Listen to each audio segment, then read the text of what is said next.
How are you? I'm very well. How you doing? Awesome. I'm good. Hi, I'm good. Cool. Great. So thanks for being here. My pleasure. Mike is the SVP of Content and Commerce at PubW. If everybody isn't familiar, PubW is an agency of excellence within Publicis, specialized with Walmart, which is great, and I'll let you expand on that. But we're excited to sort of dig in on all things social and commerce. So This is great. Glad to be here. before we go into that, I'd love to just have you talk a little bit about your career journey, because as we were sort of getting to know each other, you talked a lot about how you're a little bit of a unicorn. Yes. And so we'd love to just talk about kind of how you made your way into this new role, and then also just share a little bit more about the agency of excellence that's been set up to service Walmart. So I'll let you take it away. Yeah, I definitely am very, very much a unicorn. In fact, my old consulting company was called Purple Unicorn because employers wouldn't know what to do with me. They're like, you have some great background, but I just don't know where to place you. But yeah, so I started out actually doing like very basic product placement way back in the day, and then went into the agency world, where I launched like Gray's entertainment arm and did a lot of custom content, partnerships, and things like that. But because our biggest clients were a lot of CPG, Procter, Hasbro, Coke, a lot of the stuff we did had a lot of overlays into retail marketing, shopper marketing, and activations, which I thought was always really interesting. And then did a stint at Lifetime Television with their branded content studio and working with advertisers to create custom content. And then went back to the agency world, my comfort zone. Spent some time at Edelman, back at Gray, and then Rogers, and then more recently was a consultant post-COVID, working with a lot of like e-com and startups. And that's where I got a lot of the chops into the influencer space, the e-com space, social media space. And then when was given the opportunity to join PubW, it seemed like a really nice confluence of my content background and some of the commerce work I've been doing. So it was just like a really good fit. Love it. Do you mind sort of sharing as well why an agency of excellence within the Publicis group to service Walmart? Like, are there things that you're doing that are very special and unique for the Walmart business? Can you expand on that just a little bit? Yeah, I mean, PubW basically does all the media planning and buying for across Walmart. So there's obviously you have video and you have digital and strategy and things like that. But because Walmart is retail and commerce is a huge part of a lot of the KPIs we do, and they're a very sophisticated brand as it relates to social commerce and e-commerce, it was kind of decided that there needed to be a practice within the investment team that specifically led that. So I ran a team of about 15 people. We cover affiliate marketing, branded content, influencer marketing, and we also have a social commerce practice that all ladders up. And yeah, the goal is really to drive innovation, build campaigns that are really innovative, that leverage some of their amazing partnerships. But at the end of the day, it's really about driving GMV and revenue for them. Yeah, I love it. All right, so we're here to talk about social commerce specifically, and I think it would be a really good place for us to start to just table set. How do you define social commerce? I think that's important, sort of foundational setting as we sort of talk about some of the different tactics and strategy that you've deployed. Yeah, I think if you could ask 20 people about what social commerce is, and you'll probably get 20 different answers. I kind of summarize it. It's using the Ariana Grande song from Rings, where she says, "See it, like it, want it, got it." I don't think there's any better kind of this like way to summarize what social commerce really is. But I think it's a really important conversation. I think it's still a burgeoning space. It's really only maybe a 4 to 5 year old space. So I think a lot of brands they know they need to do it, but they're not really sure how. And I think for me, it's not necessarily social commerce. To me, it's socially enabled commerce, because the social platforms and the content on there is really what creates it. But I think you see a lot of brands defining it transactionally, or how they attribute the revenue. So it could be anything to the idea of like a native checkout, where you are literally having a brand purchase something right off of a platform, to the affiliate model, where a customer can see an article of a product and then go through the affiliate links, all the way down to someone that sees something on TikTok and then 2 weeks later walks into a Walmart or another retailer and just buys it. And I think brands are really struggling with where in that attribution chain is social commerce. And I think that's really a big challenge. But for me, I think it really ladders up to what LTK, to borrow from LTK, the affiliate agency, they really call it creator commerce. And that's what I think it is, because at the end of the day, the creator is at the nexus of everything that you do and see in social commerce. They lead the discovery from a product standpoint, but their communities are the ones that are actually making those transactions and buying it. And so I don't think you can really have a conversation about social commerce without understanding really how important the creators are to that ecosystem. Yeah, so the creators are, obviously the storytellers. I mean, you obviously love sort of telling stories based on your career journey and how you've grown up in this industry. Can you talk a little bit about how these influencers, the creator economy has kind of evolved in terms of like how they're telling their stories, and what are some of like the biggest opportunities and the biggest challenges that you're seeing with these guys? Yeah, well, from a creator standpoint, I mean, at the end of the day, a lot of creators see themselves as entrepreneurs. They don't necessarily want to be viewed as just kind of shillers of product. And so I think you're seeing a massive growth in the affiliate influencer space, from LTK, Magic Links, all these different companies where it's a much more, the sales is just commission based. It's not, you're not paying an influencer $1,000 for a post and then hopefully getting a sale out of it. Is literally driven through the affiliate model. I think you're also seeing, because there's been so much news in the press about what TikTok's going to do or what Instagram's going to do, I think you're seeing a lot of influencers really want to take more control over their communities. So you're seeing, Discord, Modem, some of these companies that give the creator community direct access to the community. They control the transaction, they control the sale, and therefore they're not as dependent on some of the social platforms for the revenue. So I see that.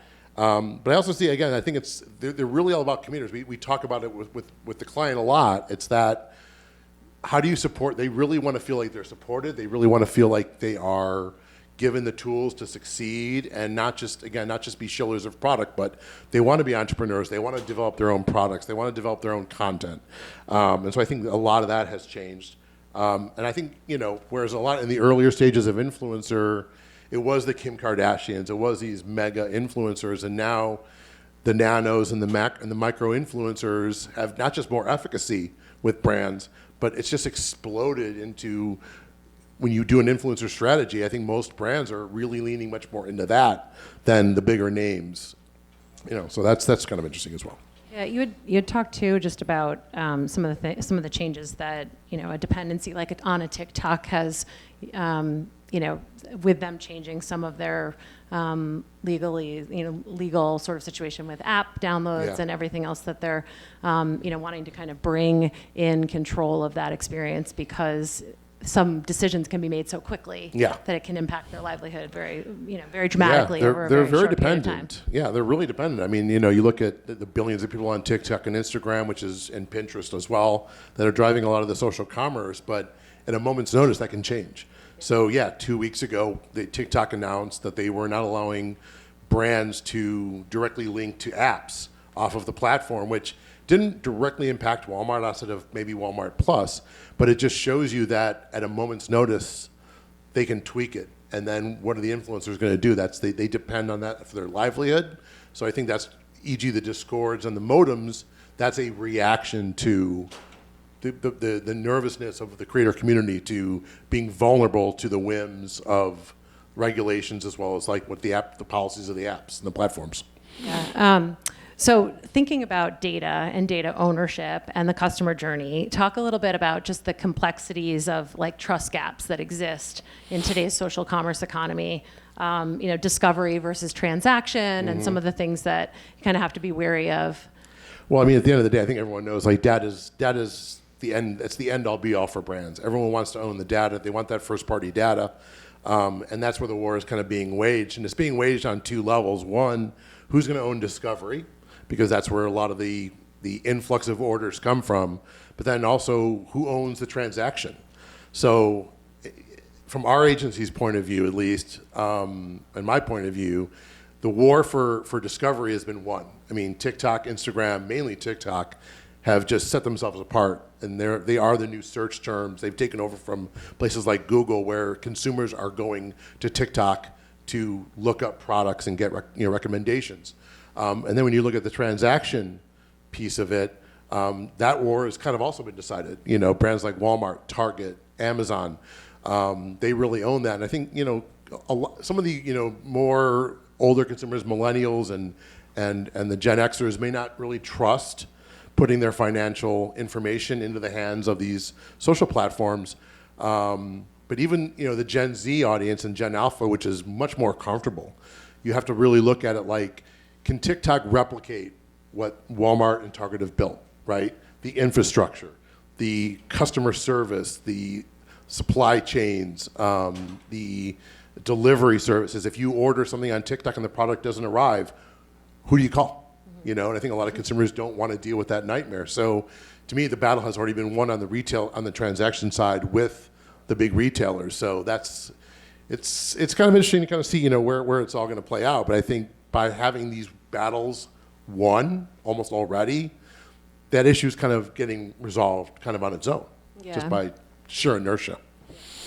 All right, so pivoting just a little bit, obviously we're talking about social commerce, but thinking about how you have specifically seen, or observationally in this industry, where social commerce has grown into other platforms. What are some of the things that you've either done and experienced or played witness to in terms of building social commerce into other platforms, whether it's connected television or some of these other environments? And what have you seen as a successful use of, using some of these different influencers in other capacities? Well, I definitely think that it's going to expand way beyond the mobile phone. I think that's where you have to just kind of look at where consumers digesting content. Yeah, from a younger standpoint, definitely mobile devices, and to some cases, laptops. But there's still a huge amount of people that still watch connected TV, and so I think you're going to see obviously the pervasiveness of YouTube. You can't turn on a connected device or any other device and not see YouTube. And so I think the creators are seeing that they can now extend their message into platforms that were maybe unheard of a couple of years ago. The pervasiveness of Roku, same thing. So I think recently, and I was talking about this with one of the gentlemen last night, but Roku just did a deal with Jelly Smack, and Jelly Smack is now creating original, longer form, more narrative content that is going to live on Roku. And so that's amazing. And not only is it's cool because it's influencer based, but I kind of see the world of content very cyclically. So you have, TV commercials had their day. Now it's very challenging. There was a day when everything was all about the big celebrity endorsers, and then the influencer world took over. Product placement was very sending a product to a prop master, and now I think you're going to see the influencer world become that next vehicle for product placement. So I think the Rokus of the world, and Walmart personally they do a lot with Roku on a number of levels. And so the idea of taking the ability to turn some of that influencer content into a shoppable moment for consumers is really, really huge. I also see ChatGPT, even though you could say it's not necessarily, it's more conversational commerce versus social commerce, but it's at the end of the day, it's all kind of woven together. And the idea of the personalization that the ChatGPT technology offers us. I mean, we're talking to a number of partners about how we can better integrate ChatGPT to solve our customers' problems. So I think that area is going to be huge. You mentioned live streaming too, right? Or live? Well, yeah, I think live streaming to me is like a very different animal. I think everyone thinks it's like the next big thing, and it's obviously everyone's doing it. But I think there is a kind of a misconception that what will succeed in China will succeed here, which is where the live streams have really taken off. But live streams in China are based on price drops. They're based on very kind of promotional offer driven.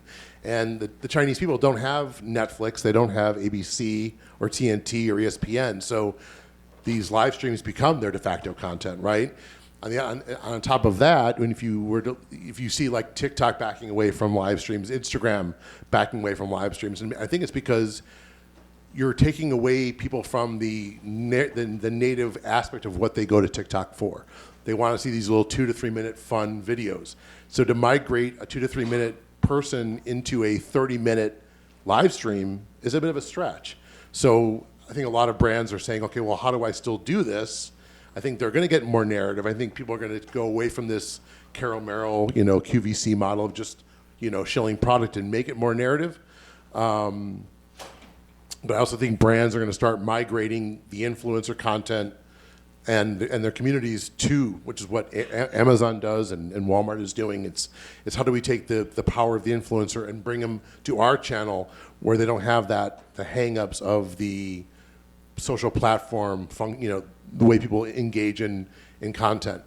And I also see it really working into the real life. I think there's going to be a lot of social commerce with AR and AI and all these amazing technologies.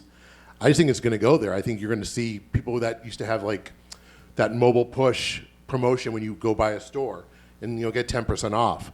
That is now going to become a feed of influencers saying, check out this dress at Macy's, check out this particular product at Walmart. I think that's going to happen.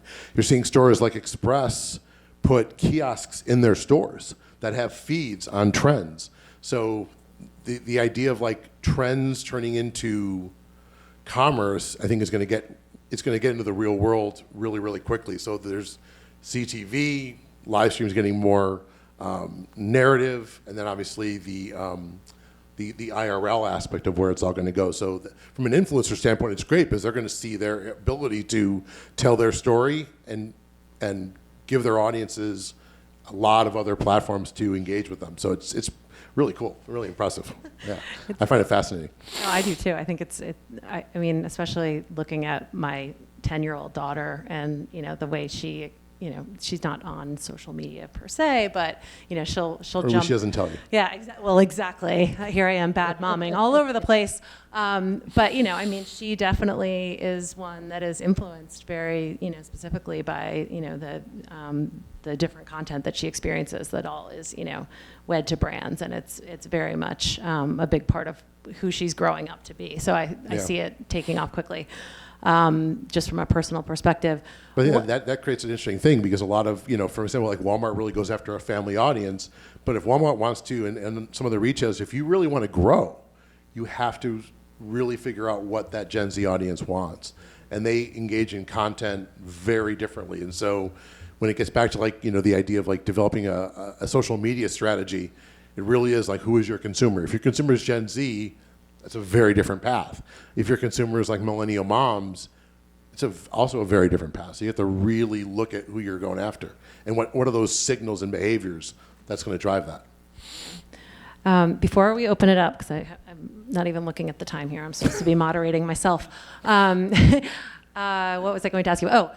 So are there things that make you like anxious about this or kind of keep you up night? Like, what are you a little wary of when you think about, this next 6 to 12 months, knowing we're moving so fast? Or maybe you want to look future forward even further out, but. Yeah, I would say, I think just the regulations, just, TikTok under constant fire, whether you believe the conspiracy theories about why, they're in a lot of heat. And, the idea of like data security is a huge issue. And so I think that certainly keeps me up at night a lot. I also think that as a storyteller, there is a true importance to not just the quantitative and depending so heavily on quant that you abandon or dismiss the qualitative aspects.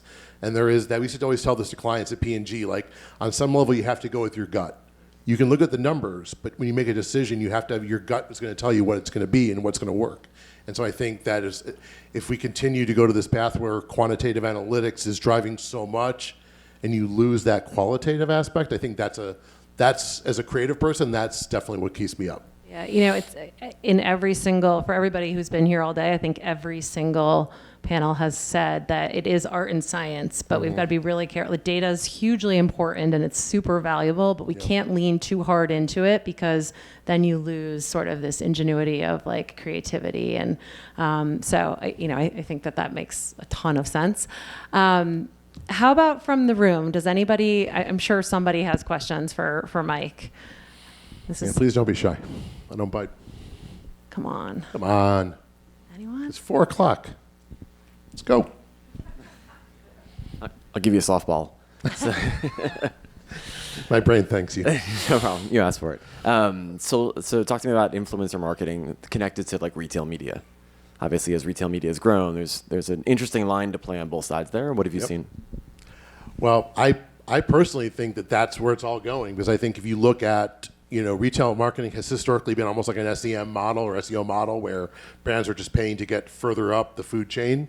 But we hear, at least from some of our retail people, that brands are getting a little bit frustrated because it's a very kind of limited a model. And so I think you're going to start to see a lot more influencer and other kinds of content as built into some of these models, so that when a consumer is looking for a product, it's not just about, well, Snickers is up top or Pantene is up top, but what is the content that's telling Pantene's story on these media networks? So to me, I think that's where it's the storytelling and the narrative and a lot of this that we already talked about. I think you're going to start to see that kind of work its way into the retail media, the retail media network world as well. Does that help? Does that answer your question? Okay. If not, please share. Oh, great. Never met a mic I didn't like, so thank you. And this mic. No, I'm kidding. That just came out. But that was good. My question for you, Mike, is how do you see your business evolving in the next, let's call it 3 years and 5 years? Where do you think that you want to be, and how do you think that your content strategy is going to get Walmart there? Well, it's a heavy question. It's 4:00. It's time. Wow.